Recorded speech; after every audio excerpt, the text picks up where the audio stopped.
What comes into your head when you think about icons of the watch world? Now, there's so many out there, and you're likely to find one or two in the average watch collector's watch box. I'm no exception. Now, a viewer of mine recently reached out and offered me a watch to review. Now, he's not a watch geek like you and me, just a guy that wanted a watch and fell in love with the story of an icon. And in my opinion, there's no better way to start your journey.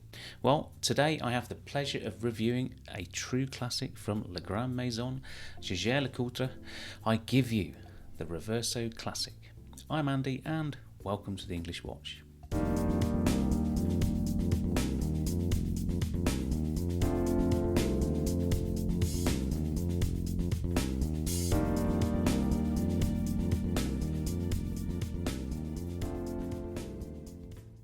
Now, this channel is about me and my watch collecting journey, an amateur enthusiast with an eye for detail, helping like-minded individuals like you start your watch collecting journey.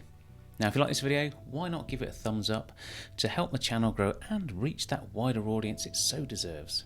Now, this month we did hit the dizzy heights of 10,000 subscribers, and I'd like to thank each and every one of you for supporting me over this 3-year journey. Also, at the link below you can check out my other affiliate sites where you can also gain access to my Amazon store and find personally handpicked items that may be of interest, including all the kit I use to make these videos.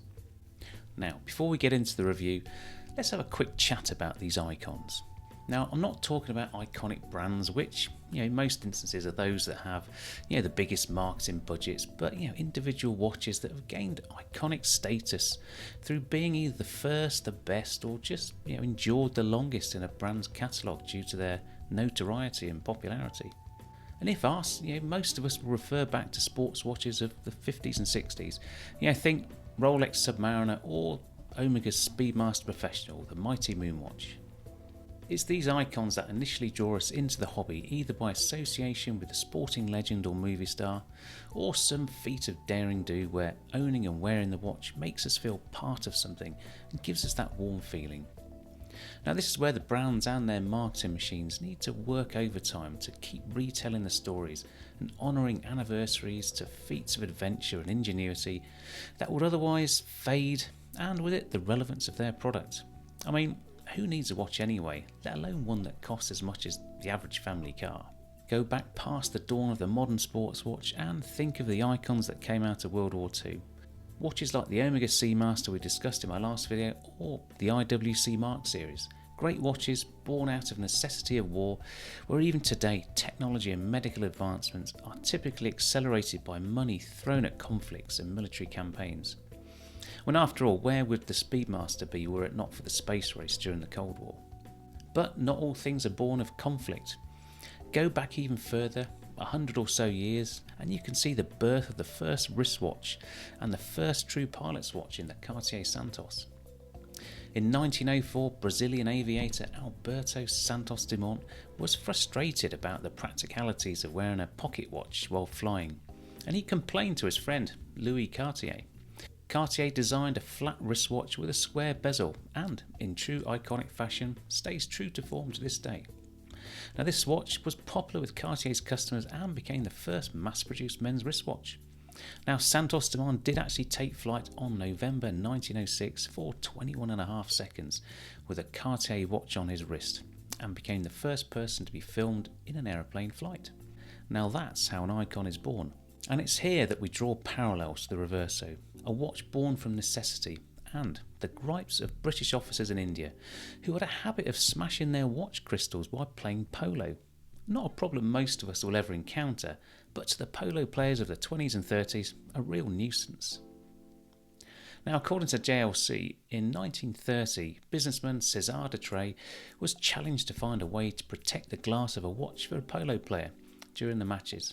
De Trey's idea was a case that could be flipped over, and he approached his friend Jacques-David Lecoultre to produce the watch, and the pair engaged René Alfred Chauveau to design it. And so the Reverso and our new icon was born. Now, the original Art Deco design has survived to this day, featuring the 3-line dragoons and Arabic numerals, 2-tone finished dials and the sword hands on the classic version. Now the dial is actually very close to the Cartier tank, itself released in 1917, and anher iconic watch that has endured from that Art Deco era and definitely one to go on the list next to the Santos. Icons should always have a direct design lineage that allows us to go and trace its roots all the way back to its genesis. And in Cartier's case, as with the Reverso, these designs have endured pretty much unchanged for 100 years. And beat that, Rolex. For the Reverso, the case geometry is derived from what JLC referred to as the golden ratio of 1.618, or the divine proportion as used by Leonardo da Vinci, and a signifier of beauty and harmony. But for the Reverso refers to the case length divided by its width, where JLC have stayed close to its ratio regardless of case size, apart from a few oddballs over the years. The Reverso was actually pretty short-lived and fell from favour. Clearly not enough polo players to sustain that niche. And it wasn't until 1972 when one of JLC's Italian distributors noticed unused Reverso cases in the factory and asked for production to be restarted. The initial 200 cased watches sold really well, and by 1983 the Reverso was part of the main catalogue, where it's remained ever since, becoming the brand's signature model in 1991.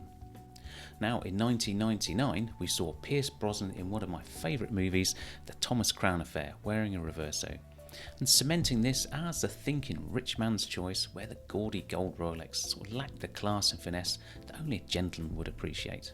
The swivel case design is a great nod back to the original use case of protecting that crystal, but let's be clear, this is no sports watch.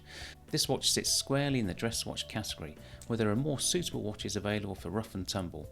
However, as with most things these days, there's no hard or fast rules as to how to wear your Reverso, and wearing with a sweater and denim jeans works just fine.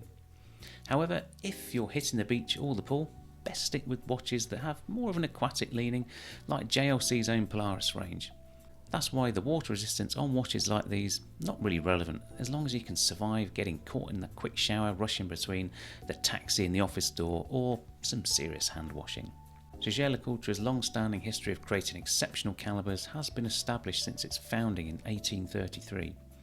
And capitalising on its strong watchmaking expertise, JLC have reinvented the shape of calibers from circular to rectangular, responding to the challenges brought about by the rectangular shape of the Reverso. And today more than 50 calibers have been developed for the Reverso range, each one made and built by their master watchmakers in the Vallée de Joux.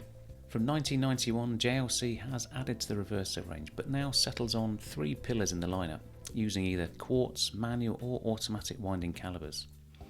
The classic with those traditional design cues and dial colours in a range of sizes and complications, the Reverso 1 bringing a sense of femininity to the range, with decorated smaller cases, and then there's the Reverso Tribute, where JLC have allowed their designers to add colour, design and complication to the range. And new for 2023, we see the chronograph model added to the Tribute range, more a study in design and engineering rather than making a play for that Rolex Daytona, but what lies behind that beautiful new sunray dial is an exquisite work of art with a skeletonized chronograph face, perfect for timing how long it takes the hotel to deliver your room service. But for me, as lovely as these complicated watches are, I believe the purity and simplicity is the basis of an icon. And one of the beauties of buying a monoface is the ability to use the blank canvas for an engraving to a loved one or to commemorate an occasion. All you need to do is find the right size that works for you.